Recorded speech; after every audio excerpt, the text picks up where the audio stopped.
Fundació Abertis t'apropa a la mobilitat responsable.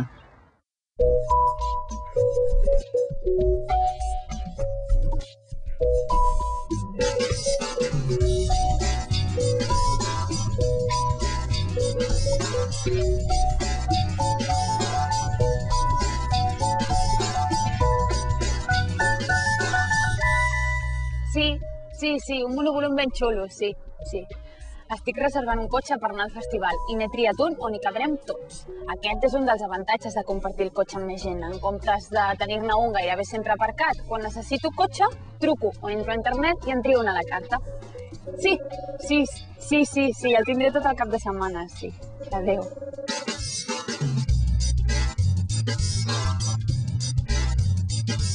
Compartir el cotxe està de moda.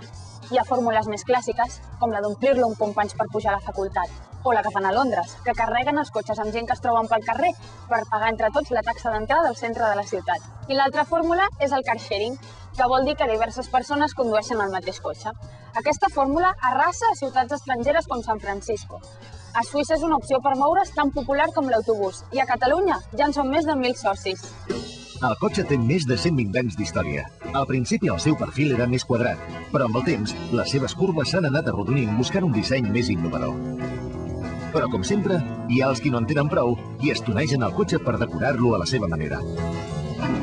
Per dins, els cotxes també han canviat i cada vegada hi porten més coses.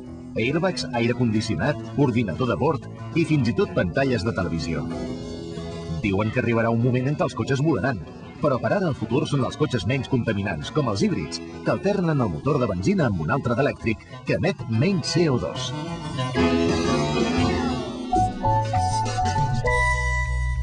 Em dic Pau Martí, soc taxista professional de Barcelona i la meva llicència és la 1378.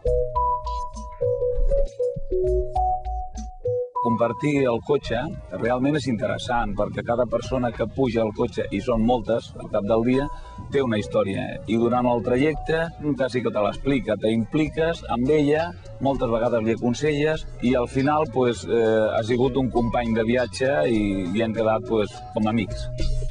Amb el sector del taxi també hi ha la possibilitat de compartir la llicència. El propietari, per donar-li més rentabilitat, posa un dependent, que li diem nosaltres, un assalariat, i llavors ell ho treballa al matí i l'assalariat a la tarda o al revés.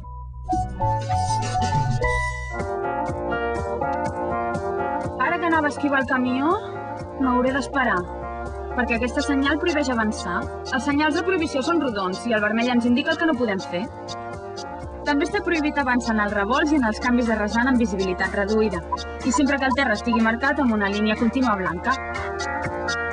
L'avançament és una de les maniobres més perilloses i hem de fer-la sempre amb total seguretat.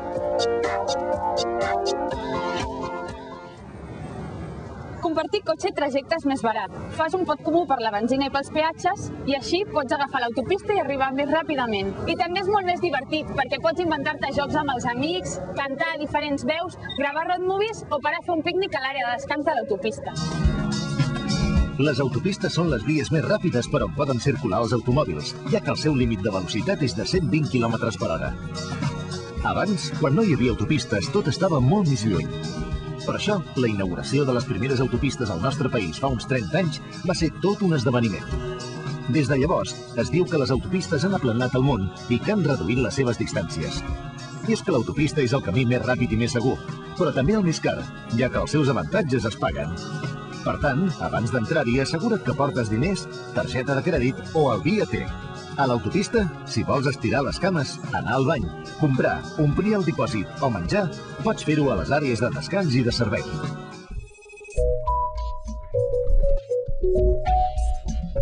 Si els cotxes es compartissin més, n'hi hauria menys, i per tant, menys accidents, menys congestió i també menys contaminació.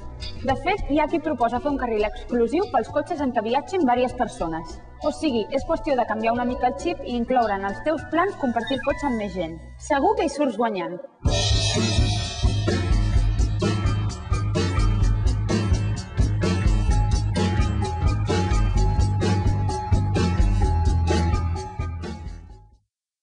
Fundació Abertis t'apropa a la mobilitat responsable.